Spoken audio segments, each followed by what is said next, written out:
Okay, I'll repeat that. We are having a discussion already about cash gateways and crypto-friendly banks. But we'll start with introduction. My name is Fedor Panteleev. I'm a product director at LATOKEN. I will be moderating the discussion. Good afternoon, everyone. My name is Anthony Simmons. I'm the co-founder of eVest Bank. We can no longer use the word first digital or cryptocurrency bank in the world because there are a few others coming online, but we are a premier bank to service this sector and this market.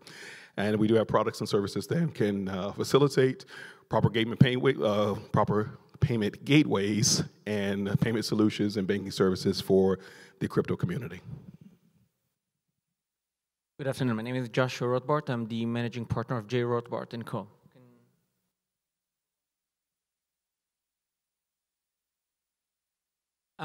What we do is we help wealthy individuals and investment companies buy, sell, transport, and store physical precious metals. And I'm going to start by briefly explaining why we think gold may be a solution, actually, for liquidity in the market in terms of banking. Hi, good afternoon, everybody. My name is Gideon. I'm the CEO of a company called Kick City. And what we're doing is that we created a protocol that can bring millions of people into crypto. So what we are working on is creating the mass adoption of cryptocurrency because right now we have about 1% penetration of crypto in the world, and we can literally change that by getting people involved and rewarding them with crypto when they do what they're used to doing, basically marketing. So we're changing marketing using cryptocurrencies. Hello, my name is Julian Zegelman. I'm a founding partner at the TMT Blockchain Fund. We're a $60 million fund that invests in blockchain technology. And we're the second fund from a management company that manages a $100 million publicly traded fund on the London Stock Exchange called TMT Investments.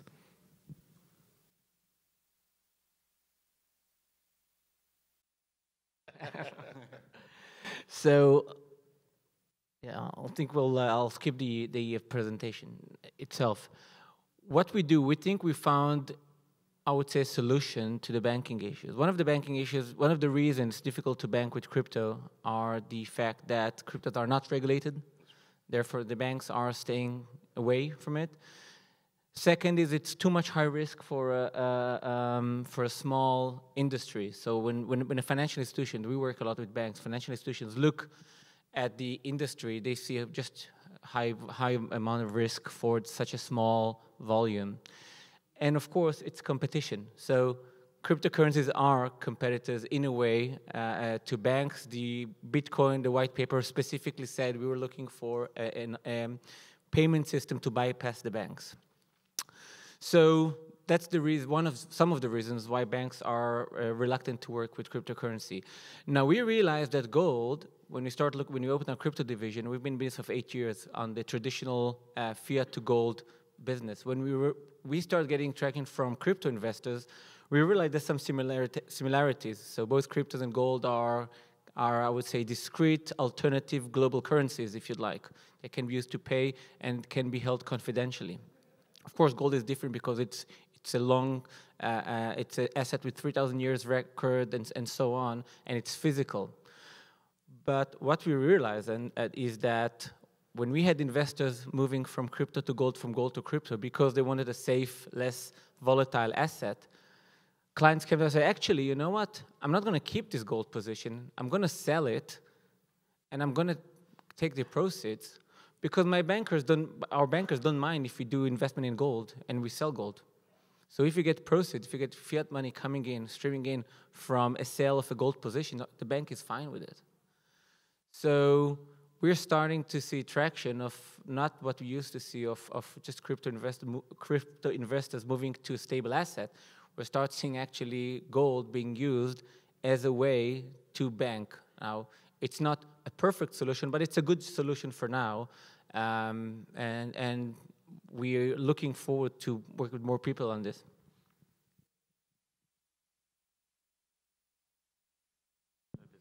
Who can share some insights on current state of crypto banking? Or how can we acquire fiat during token sales? So I believe you can give some.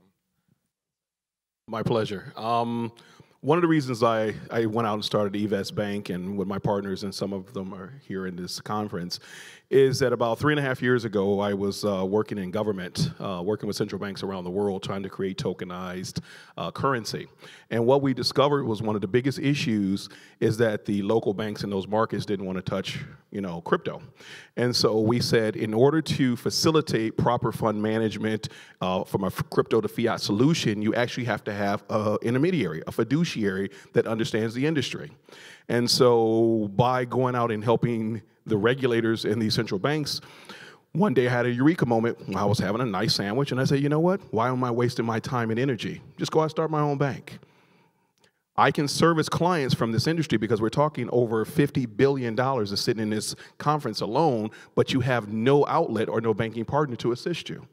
So what we did, we went and got the proper licensing, got the proper legacy systems and solutions, and now within the next few months, we'll be able to onboard your capital and your cash, whether it's in crypto or fiat, and assist you with solutions that actually assist you to operate your business as a traditional model, because we just had to rethink of how we do business. You guys are visionaries, but you still need a bank in the middle to assist you in your everyday business operations. And so I would say the business is great. Crypto banking is coming, and we don't have to look for the big boys because we have those that's among you that are looking to solve and offer solutions that can give you everyday liquidity and access to your capital. Just to put it to one point, that as anything in the crypto industry, even the banking situation generally is changing so fast. Mm-hmm. We were onboarding, we're based in Hong Kong, but we have office in Singapore. We were onboarding a bank in Singapore, which was working one of the biggest exchanges in the world. By the time we were onboarded, it took a few weeks, KYC and all that. By the time the account would open, the bank said, listen, congratulations, the bank account is open. Don't use it for crypto. Like, what happened? But 5 weeks ago, you said, like, yeah, that was 5 weeks ago. Forget about it now. So it's like, it seemed like everyone are kind of we all try to chase kind of in a race to see what's going to change for it. Is the local regulator going to say, okay, the banks don't do crypto, or we're going to open a bank account, and there we're in a safer area. So it's really changed a lot. And another experience with another bank, when we approach our bank, HSBC Hong Kong, and we explain them what we do on the crypto side, I got a banker calling me after 5 minutes, said, listen, I just pressed delete on your email, just deleted your email, let's talk. And I came to the office and said, listen, I know what you're doing, we know what you're doing, we know what you want to do. Just don't say crypto, say money service companies, say, commodities. Just don't say this word. Once the word is there, we have to say no. So actually, I think that the CBDC is going to be a very big revolution for the crypto banking. So the CBDC is central bank digital currencies, which the guys from IBF were talking about. Right now, there are a couple of countries who are already implementing that, and once that is happening, for crypto banks, it's going to be a game changer, so that people, the banks can easily, work with the crypto digital assets, which the central banks of each country, release. There are countries already like Venezuela, right? They have that, and Russians were working on that. I used to live in Russia before. China is working on that. Belarus is working on that. A couple of other countries too are, looking into that, and I think it's a game changer for the industry, for the space. So, I just wanted to probably add that a big question is, what type of volumes, what type of transactions, what type of jurisdictions and company stage you're talking about. So typically, if you're an established company or an established fund that's looking to purchase cryptocurrency or liquidate cryptocurrency, to be honest, in today's environment with so many OTC desks working and becoming legitimate and doing KYC AML, it's typically not difficult to liquidate crypto and accept funds in your bank account, or vice versa. What I think a lot of companies are having difficulties with is a lot of the post-ICO companies or companies doing an ICO right now that don't have an operating history. They're unbankable right now, and they're looking for a bank. They typically have a number of challenges. First of all, there's not too many crypto-friendly banks that will open an account for a company that clearly states that it's in the process of doing a token sale or it's operating any type of business model that uses cryptocurrency. And even the ones, the usual suspects like Silvergate Bank, there's a couple of Swiss banks, there's a bank in Germany, the ones that will do it typically do very thorough due diligence and would like at least $1 million deposit to be in the account at all times, which again, is a big barrier to entry for a lot of smaller companies. So I think it's also, there's like the strata of large funds and existing businesses that have found a way to work with crypto, and it's not ideal, but it's workable. And being in this space since 2014, there's a lot more liquidity today than, for example, even 2 years or even a year ago. And then there's this whole strata of new emerging companies and individuals who are trying to enter this cryptocurrency segment. And yeah, definitely they're having a lot of issues. Just to piggyback on what this gentleman said, one of the biggest things that we find challenging is he is correct, the KYC and AML requirements that many banks are looking at, and that's one of the things that scares them, and it is a huge barrier to entry. And so one of the things we've looked at with several of my partners, like I said, they're attending this conference, is we're looking to ease those restrictions because we understand what you do and who you are, and we want to limit the amount of KYC or AML that may be required. We'll be AML compliant with the central banks that we're working with, but we want to be KYC compliant to understand to onboard your capital and onboard your services. And so those are some of the things that we just have to look at as a sector to assist you to further utilize your operations and allow you to do ease of banking. So to be honest, I wanted to stop and talk about a little bit more about legal issues because I think it's maybe the main thing that everybody's thinking of when we're talking about like crypto banking. So the question I want to ask, so how do you think the traditional banking industry will change, and will it change with increasing adoption of cryptocurrency? So maybe if I can tackle this, because in my previous career, I practiced corporate and securities law actually here in San Francisco for 15 years before focusing on blockchain investments full time. And one big issue that nobody has yet to crack, I think, in a very scalable manner, is digital identity verification. So I think one thing that a lot of banks are experimenting with is we understand that the traditional ways of doing KYC, AML are expensive, not scalable, and oftentimes too slow, right, for crypto economy. But what else can we do without breaking the law? So I think one big piece that's missing that I think a lot of companies like Jumio, like Civic, like a lot of others are working on, and I think making progress is, could it be biometrics? Could it be something else? But how do we verify identity? So without me having to go through this process of sending you my passport and then somebody at an outsourced office in India looking at it and then letting the bank in San Francisco know that it's okay, how do we know that this is you?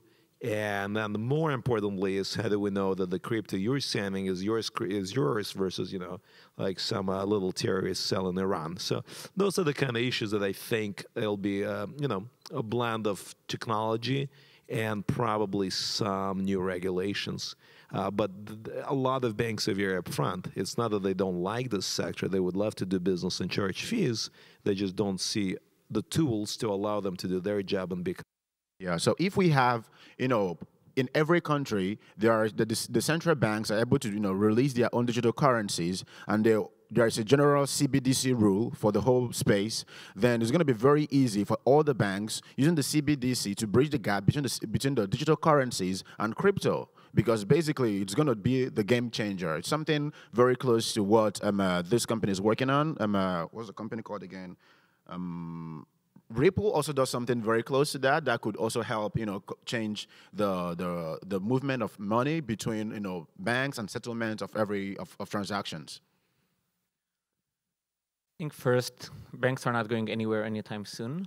And I think we need to separate between two things. First of all, whether banks accept crypto or whether banks are willing to accept proceeds from a sale of crypto, or they accept ICO, they accept money from crypto investors.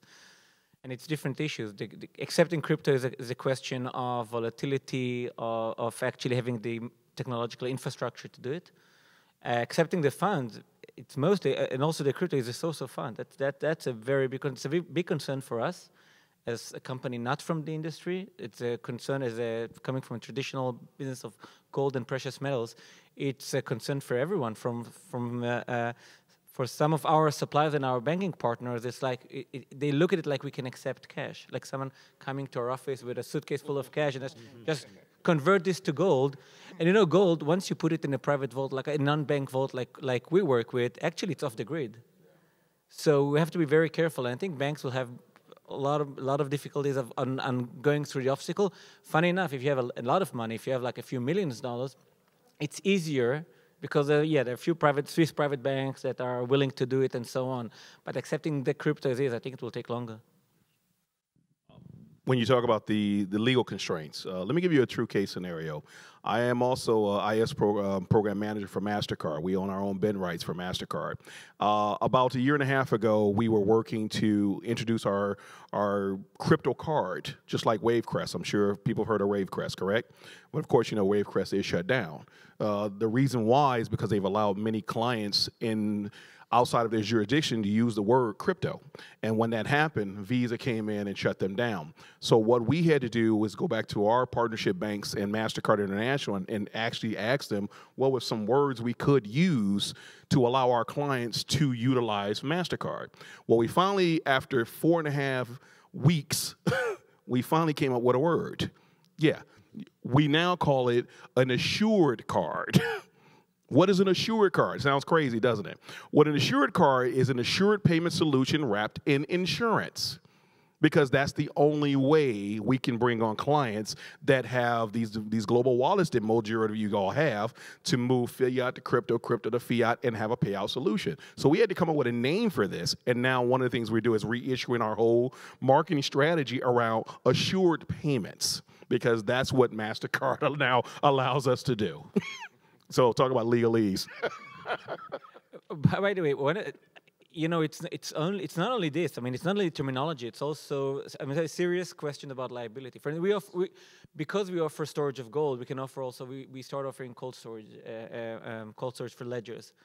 But even for us, we insure the gold that we store. We don't insure at the moment the ledgers, because the liability and getting the insurance policy and all that's for us, it's a big liability. And if it's a big liability for us, I'm sure a conservative bank will be like staying away from this. Yeah. Okay, we have about 10 minutes for questions. Yep, please. Hey guys. Thank you so much for coming to talk. I actually had 2 questions for you guys. One is, one of the questions you guys brought up is that the identity piece hasn't really been solved. If I look at what's out there in the market right now, Jumio seems like it's kind of solved the offline to online identity verification piece. And there are folks like Civic who are doing something completely different in terms of just online identity management, right? What do you mean, first of all, what do you mean when you say that you feel like identity hasn't been solved? And second, I think one of the gentlemen up there mentioned that the source of funds is an issue in terms of why crypto companies can't actually get banking access. What do you need to do before you guys are comfortable with the source of funds problem? So if maybe I can address, and I'm very curious about what my colleagues think, but if I can address the identity piece, right? So the general guidance is, there are 2 problems with KYC. With interpreting, right, and complying with KYC requirements. One is that it differs jurisdiction to jurisdiction, and 2, that there are minimum requirements that align, at least in the US and the European Union, the 2 jurisdictions I'm most familiar with, there's sort of baseline requirements that are outlined that if you don't do that much, you're definitely breaking the law. But then there is no safe haven. Like if you do it, it could still be, not in compliance. And then banks, of course, being more conservative and having a lot more at stake, typically differs bank to bank, right? So the problem why nobody has quite solved it, I think, is 3 pieces. First of all, there is no multi-jurisdictional product out there. Second of all, Jumio and a lot of other guys, they're smaller companies, and when a big bank, right, that probably has, a lot of different branches in different places, is looking at a software product. Banks are extremely conservative when it comes down to technological procurement. And third of all, a lot of those things are not technically very scalable and also haven't been long enough to address the question of security. The last thing a bank wants is to install something that works like Wonder, but then has, but then gets the bank hacked. My guess is it's going to be a few years until banks feel comfortable enough to start adapting, and then I wouldn't be surprised if it happens after somebody like Civic or Jume gets acquired by, IBM or Microsoft, and then it's, a large enterprise software product. Thank you. To answer your question about what we need to see, so we use a risk assessment approach. So basically, before we take crypto and convert it and put it as physical gold in the vault, we need to make sure that in a way that, we check the individuals, we check the company, we do some background checks. It needs to make sense. We run technical analysis on the blockchain so we can identify, again, from a risk perspective, where we stand. And of course, there are a lot of legal declarations that are a bit more enhanced than for regular clients that pay us through a wire. Is it perfect? Again, it's not perfect, but the funny thing today is that theoretically, we're not supposed to be, we can do whatever, right? Because there's no regulation. We're sitting with our lawyer like, gee, I don't know what to tell you, At the end of the day, I admit it's about being able, if there's a rotten apple in our vault, we need to be able to show that we did what we can do. So we spend a lot of money, a lot of time on doing it. Is it perfect? No, but at least we need to make sure it makes sense and analyze the blockchain. And also based on what you said about the KYC and the fact that there are, several jurisdictions with several rules and everything, I think a very good approach could be having a committee with IMF. Because basically IMF has, a very strong reach to all the countries in the world, and, there are regulations for KYC and everything. And if we could have the crypto-friendly banks set up a committee with, IMF, where we can have some specific standards for the whole KYC process, that could also help the world, help everything change. And if we talk about, developing countries where it's going to be, because it's really, really difficult. I'm going to give an example. I'm from Nigeria. I grew up in Nigeria. And in Nigeria, there's something called BVN. So BVN is specifically a number that every user has. So you can have up to like maybe 5,000 different bank accounts, but everything is linked to your BVN, and it's something that can be used to track you. So every country has its own, different jurisdiction. And if we could set up a committee with IMF, which right now they are very friendly with the CBDC rule and everything, it could be a game changer for the industry. At least it could bring us closer to the adoption, for crypto banks and everything. Hi. Are there any tax implications for cashing to gold as opposed to fiat directly, or what are the advantages or certain aspects around it, given that one can cash through Coinbase or Gemini or whatnot?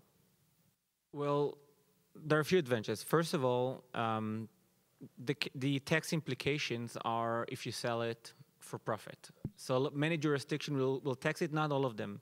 So, for instance, this morning we said with a local CPA, it's taxed like any other. Again, the profit you made.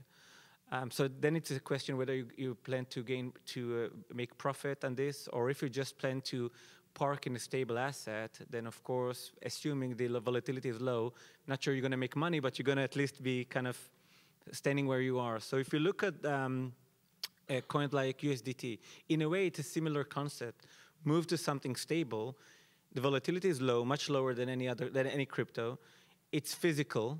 You can cash out anytime, right? And it's actually gold outperforms cash. And what we're doing now with ICO, it's very difficult for them to plan as a real business, to plan their cash flow. So they park in gold, and then they redeem it in a way. They sell it as they go. At least they can predict where they stand rather than sitting on a pile of cryptos and guess, maybe they'll make a fortune, maybe they'll go bust, who knows? So again, it's the low volatility, the fact it outperforms cash, and the fact you can bank because, again, you're receiving funds from a process of selling gold that you bought beforehand. And tax, if you made money, you need to pay some tax.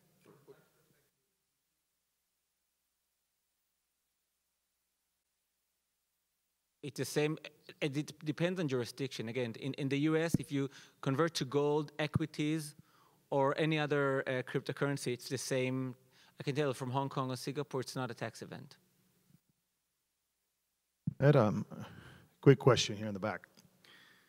I'm from Costa Rica. We've been dealing with gaming industry for over 30 years, and I see a lot of similarities.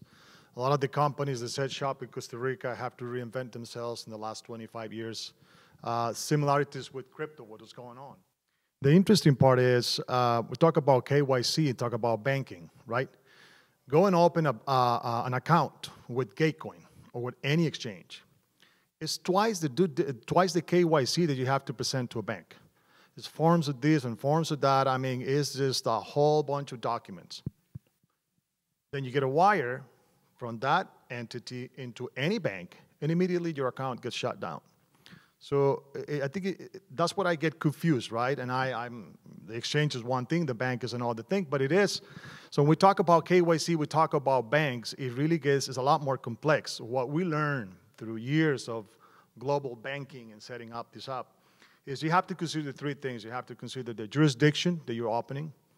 You have to consider the country, if it's in the GAFI list, if it's not in the GAFI list. Because one thing is doing the transaction, another thing is getting the money out, which is a completely different thing, right? Depending on where you're sending the money to. The other thing is the taxes and the double taxations agreements. But even how you operate in the country, if you operate out of a free zone, which is things that most people don't talk about and they don't know, a lot of countries have free zones, they have special rules.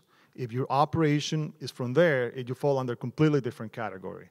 So I just wanted to comment on that. And just to follow up what you're saying, and I'm glad you brought that up because I have two hats. I have a government hat, so for 20-something years, my government hat said, one, I don't want to pay taxes, and I know I wrote the law, so I can't stand taxes. But my banker hat said, where do I find a haven for sector markets that are looking for those protections that you're talking about? So myself and my partners went out and built all these systems that you're talking about, so we are going to have a KYC solution that is comparable to WorldCheck that will minimize the requirements necessary for us to onboard you as a client.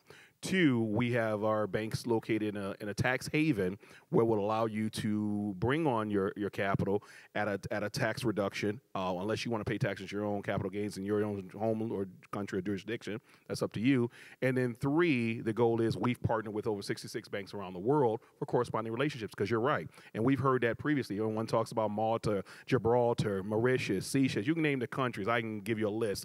You're right. Money can go in, but guess what? It ain't coming out.